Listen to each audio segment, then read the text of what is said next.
pas péter piro qui derrière ou pas gagner toute bagaille dans la vie, vieux frère.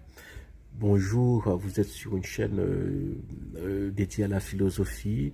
On fait aussi de la métapolitique, c'est-à-dire que nous parlons politique sans prendre parti directement et nous parlons aussi des mots parfois. Voilà. Et hier, on fêtait le créole, c'était la journée des créoles, je crois. Et c'est peut-être ça que je choisis Proverbe ça, pour me parler de un monde que je aimé en pile, Éric Zemmour. Éric Zemmour, c'était... alors maintenant, c'est une personnalité politique française. Donc, il a été candidat aux dernières élections, candidat malheureux, bien entendu, puisque c'est Général Macron qui a gagné. Mais donc, il a fait irruption dans la politique. Hein, et, il y avait beaucoup d'engouement au début pour sa candidature. Donc, on pensait qu'il allait remplacer Marine Le Pen à droite, parce qu'il est très à droite. Hein, c'est l'ultra-droite. Hein.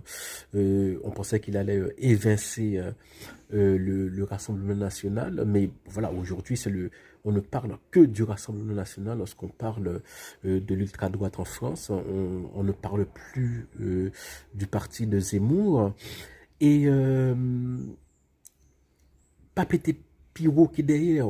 Parce que Zemmour était un très bon journaliste qui a écrit un très bon livre sur Chirac, ensuite qui est devenu penseur, comme ça, qui a écrit des livres qui sont iconoclastes, mais bien argumentés, bien chiadés.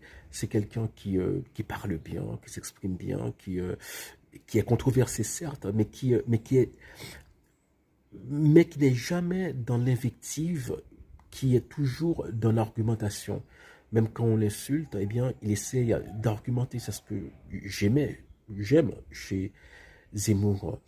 Mais il a commis l'erreur de penser que, eh bien, parce qu'il est un bon écrivain, un bon auteur, eh bien, que cela ferait de lui voilà, un bon politicien, une bonne personnalité politique. Hein, voilà, mais bon, c'est pas le cas. Bon, il a quand même récolté 6 millions de voix aux dernières élections, mais ça a été en deçà de ce qu'il espérait.